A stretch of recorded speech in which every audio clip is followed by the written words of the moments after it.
It looks just like mine. It's like a dream come true. A success that you couldn't imagine.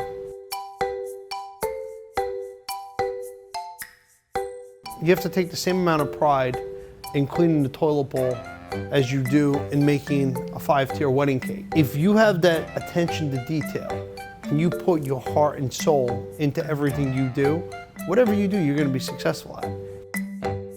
I was lucky enough to be a young boy when I figured out that being a baker was my dream job. My dad never said to me, buddy, you have to be a baker like me.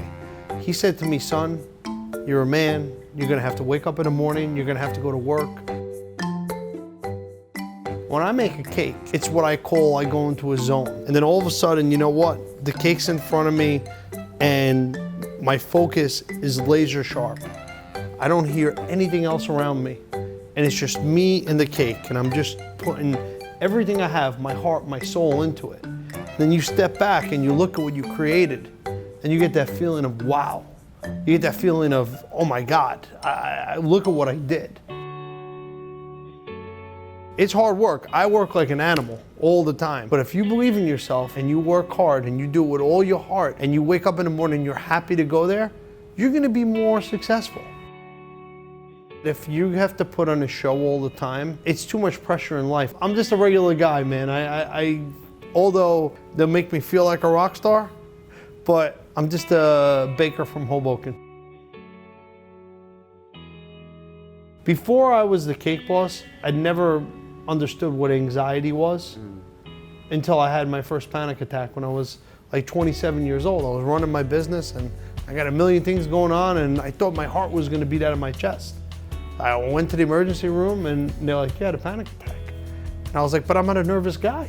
I said, you know, but over the years, you learn to adapt to it. So I know when it's coming, I know when the pressure's coming, it's like, you gotta breathe in, you gotta kind of focus on what you're doing and you can't take too much. There comes a time when you just have to say, all right, look, I need to detox. I need 5 minutes to clear my head. It was a survival mode. When I was 17, my dad died. I had to actually drop out of high school to take over the family business. So now I'm literally a 17-year-old kid who has 30 employees and I'm the boss and I wasn't ready to be the boss. When you're put into a situation like that, a switch goes on inside you. We were having so many problems with the workers, with everybody was scared. Everybody didn't know, we're gonna go out of business, what's gonna happen? Is this kid gonna be able to do it? And one day I made a decision, I said, no matter what, we are not gonna fail. And I said, I don't care how hard I have to work. I'll be the first one in every morning, the last one to leave. What I don't know, I'm gonna figure out. I read, I went on the internet, I humbled myself to the people who knew more than me.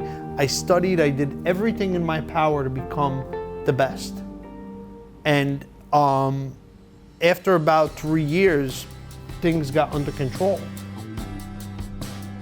It comes like that time where you have to run that extra mile, you have to do it. So it's kind of like, I'm pretty all or none, all right? So when I'm going 100 miles an hour, I'm going 100 miles an hour. When it's time to relax, I need to relax.